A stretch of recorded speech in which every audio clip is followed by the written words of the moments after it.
I'm excited to be joined by a very long time friend of mine, but more so than being my friend, he is a state senator for the state of Florida, the 35th District of Florida, Senator Shevrin Jones. He's the founder of Lead Nation, a nonprofit dedicated to education, mentoring, service, character, and public speaking for middle and high school students. And he's the executive director of Florida Reading Corps. Senator Shevrin Jones, thank you so much for joining me. How you doing? Senator, you got to get it right. That's a rattler right there. Get it correctly. Thank you. Okay. Well, I mean, since she started, see, I try to throw in the white flag at the beginning of the segment. Simply we ended the last segment. We ended the last segment with these people. But Rebecca, did I not surrender? I said well, for the sake of the you got segment, me fired up. But the Lord works in mysterious ways. He done brought this rattler on. Oh, Jesus. I love this. I mean, we can talk about this all day if we desire to. No, let's get to the. You are a proud graduate of Florida A&M University. Salute. Wait, Ben, it's the Florida A&M University. Put some respect on it. That Florida A&M University. We'll take that too. That the listen. Florida A&M. No, here we go. No, but we will get back to the sibling rivalry that is, and let's be real. Like, the sibling rivalry is real because we get real angry when we talking about Bethune-Cookman and Florida A&M. We like me and Rebecca. We love each other, and we've known each other for years, and we love each other. But we'll come to rhetorical blows over our schools, respectively. That said, I want us to turn all of that rage that we have in our sibling rivalry against the people who really deserve it. Senator Jones, I was going to bring you on the show and would have you back at any time. But you said something on Twitter last night that I think is really poignant, and it is rooted in a clip of Governor DeSantis. Death DeSantis is what they're calling him now, because he has demonstrated time and again through this pandemic that he has no regard for human life.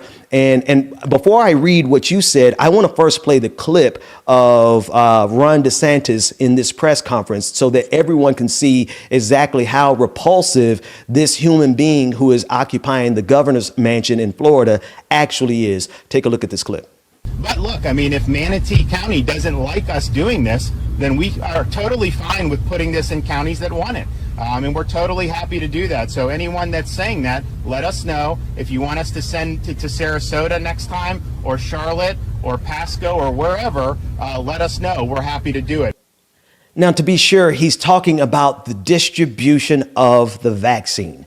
He's saying if you don't like what we're doing in your county, then we'll send your vaccines elsewhere. To that, you said, Senator Jones, you said, I serve the largest black district in Florida, Miami Gardens, a community that has been hit hard by this pandemic. And to hear this type of rhetoric from Governor DeSantis is disappointing. Some communities have to fight for vaccines while others are getting the red carpet. Could you just talk about your perspective on this and the problem that is Ron DeSantis? Yeah, well, and I meant every word that I said, because we know what the coronavirus has done within our community. The statistics is real about the coronavirus, to where the black community have suffered much more because of pre-existing conditions, because of the lack of health care, more than our white brothers and sisters.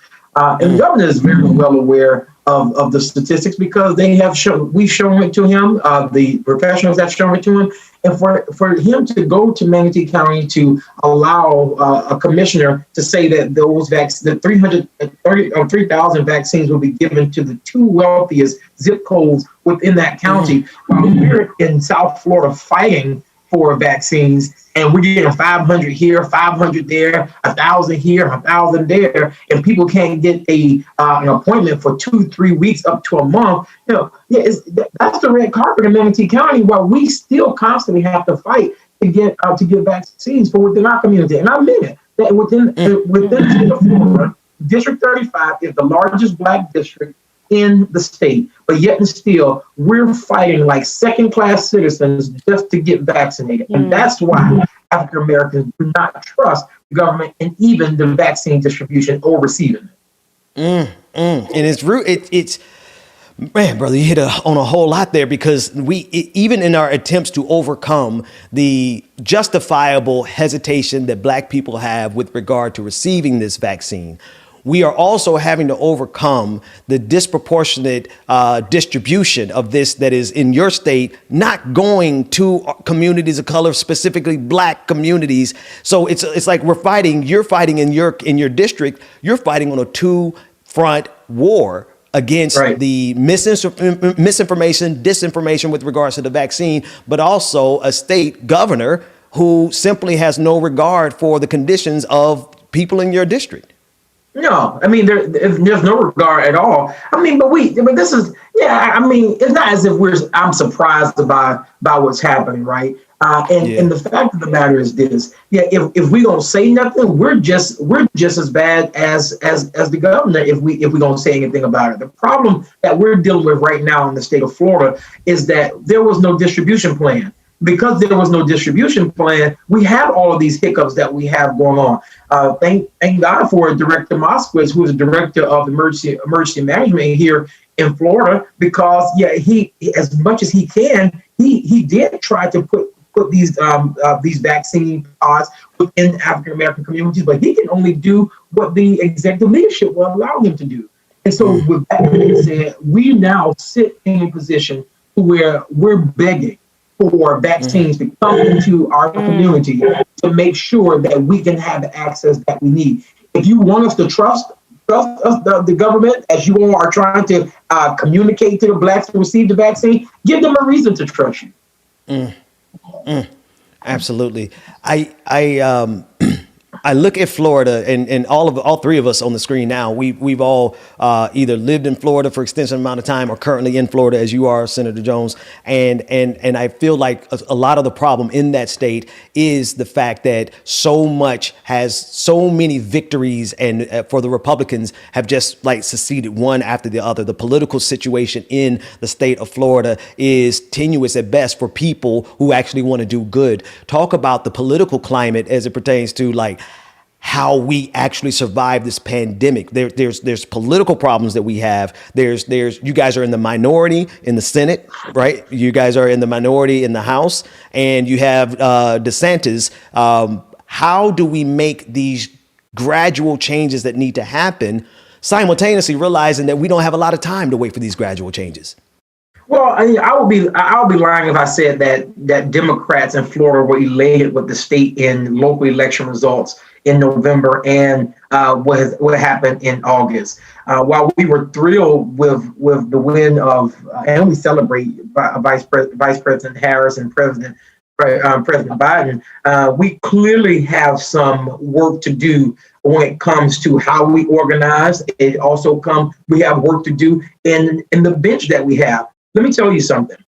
You put something on Facebook not too long ago, on Twitter not too long ago that I agree with, and that is we are approaching a time where we're going to have to start disrespecting our elders, respectfully disrespecting our elders. Because I believe that there is a bench that exists, but there are individuals who are in the way for that bench to now start clearing up. Right. We have stale leadership that constantly is getting reelected. And if we don't begin the process of moving new leadership in, the policies that can change and overturn and move us in a direction, this progressive direction that we want to move in, it'll never happen. We'll be waiting for years and years because individuals will not relinquish power to be able to give it to someone who can bring more innovative ideas. You won't have monopoly on the ideas. There are other people who can bring the ideas to help people within our community. Rebecca, I want to bring Rebecca into this conversation as well, because like in the state of Florida, we have and I still say we, because I mean, like all my time, but college, high school was spent in Florida. But as you're saying, that stale leadership, it is infecting everything, not only on the state level, but even in those congressional seats.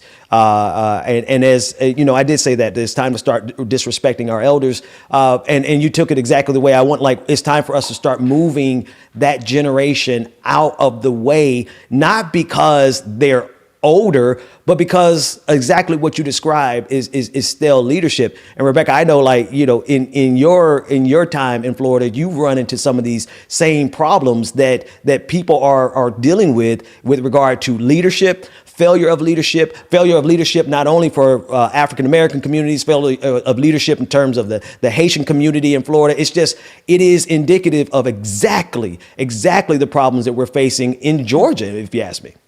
Yeah, it's funny because in these places where we talk about leadership, we just talked about leadership in Texas, how they are focused on a certain type of people.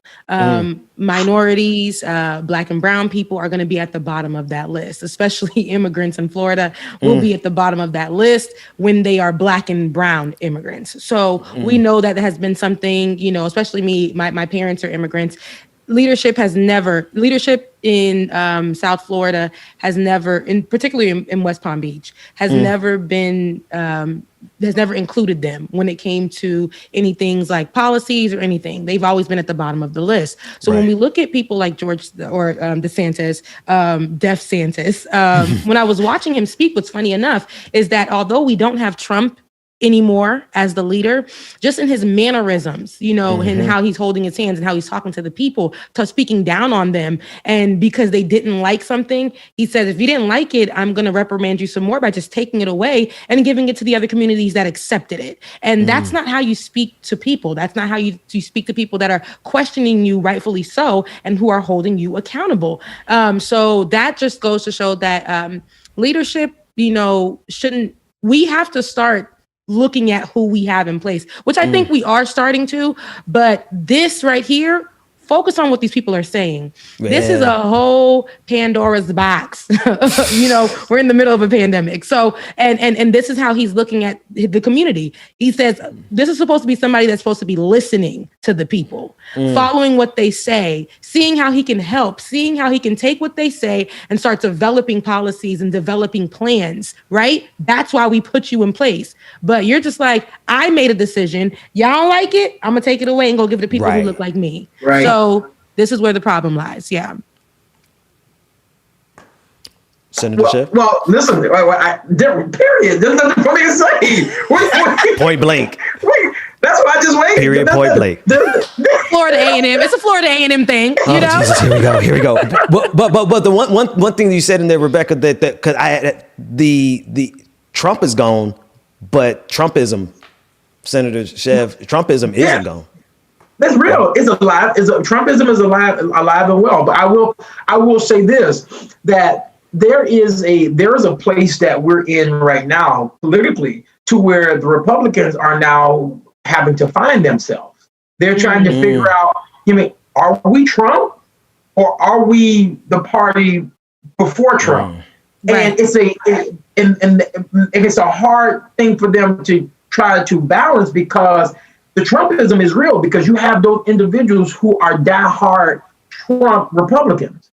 But then you do have your Reagan Republicans who we also consider moderates, who will work with individuals like myself on things like providing health care or providing education for public schools. I mean, they used to work together in these type of areas. I mean, but not this new party of hell no. That's where we're at right now. And so now they're trying to balance this area, that they're trying to figure out who are we. And it's going to take them some time to do that. Absolutely. So my question then is, what strategy, because I know you're calculating. I know that you're not in this to play these games, right? What's the path? What's the path forward, both in the short term, because we have a crisis on our hands, this pandemic, the distribution of the vaccine, the reluctance of Black people to take the vaccine. I mean, those numbers, that percentage of Black people who don't want to take the vaccines, is skyrocketing. So in the short term, what is the immediate strategy that you think we should employ in order to overcome not only Governor DeSantis and his shenanigans, but also the problems that we have with COVID-19 and the vaccination fears in the Black community? Well, that's a loaded question because we can go two different ways on that, right? So I can tell you from the political standpoint what the strategy should be. Let me deal with the politics first. I believe the strategy from politics, what we need to do is that the party here in Florida, we have a new leader now. We are going to have to learn that the sandbox is for everybody. We cannot be this party that says, "Oh, well, we're not going to deal with the Bernie Bros, only the moderates in this sandbox, or we're not going to deal with the Warren supporters and only the moderates." We can't do that. If we're going to win, we're going to have to get in the sandbox, deal with our grievances, find out what we all can agree on, what we disagree on, and figure out can we still go on a pathway forward? Because I can guarantee you, we all want the same thing. How we get in there is the problem. That's the first thing. As far as the pandemic is concerned, the only way we're going to get out of this is Florida cannot fight with the White House. And that's what's happening right now. Florida is fighting with the White House, and the governor, I don't know whether he's pissed off because Trump is not president anymore or whatever the case might be. But that can't be the reason why we're not getting in the direction that we're moving in. If we are going to get out of this pandemic, we're going to have to create a partnership. If the governor don't want to do it, allow individuals who have a relationship with the White House to do it, to make sure that the 21 million people within the state of Florida is taken care of. Because at the end of the day, after he leaves office, and after this pandemic is done, we're still going to have 27,000 plus people who have already died, families who will have empty seats at their table because they lost a loved one while they're still trying to play politics. Senator Jones, I want to leave it there. No need for us to travel back on the FAMU Cookman thing because I think the people, yes, we know, Rebecca, we know, but I think the people also need to know that there are politicians, and I don't even they're leaders that actually do give a damn. Can you tell the people exactly how they can get up with you and how they can support what you're doing, because you're one of those leaders? I appreciate that, Ben. And Rebecca, I appreciate the conversation, y'all allowing me into this space. You can always follow me on Twitter. I'm at Shevrin Jones, Instagram, Shevrin Jones, Facebook, Shevrin Jones. And I'll be honest with you, if you follow me on Twitter, you're going to get a mixture of everything. You're going to get some motivation. You're going to get some political backlash. You're going to get it all. So it's some scriptures too. It's some. You can read some scriptures. I mean, we go way back. Yeah. No, I was just excited. I was excited because we didn't even talk about like koinonia and the family down there and the spiritual side. But you're right, because I look forward to your inspirational messages on top of the political messages. I'm sorry, I just got a little bit excited. Finish to tell the people. Yeah, it's a balance because the one thing I'm sure that I'm clear on, that after this is all said and done, and when I'm done with politics, the one thing that will never leave me is Shevrin in my faith. So that's all I got. Come on, man. It's always some church. Why is it always some church on the show at some moment? It's so funny. Because because people need to I think people need to be clear. Like some of the truest radicals in the Black community, you're going to find it in the Black church. And generally speaking, we who started in the Black church and we felt like there's a little bit more that we got to do. Both of us. We all, and then Rebecca, you too. We all came out of it, and we're doing this work here. And Shevrin, while we're doing it in media, you're literally doing it, working your way through the channels of political power. Because of, honestly, if I had to assume, and you could speak for yourself, what motivates you is your faith. In my faith. That's all. That's all I have. And I'll say is that after my brother died 3 years ago now, that's when my faith was tested. My dad, he started saying something that really started internalizing with me. He said that there comes a point in time to where what you say you believe, you have to start believing it.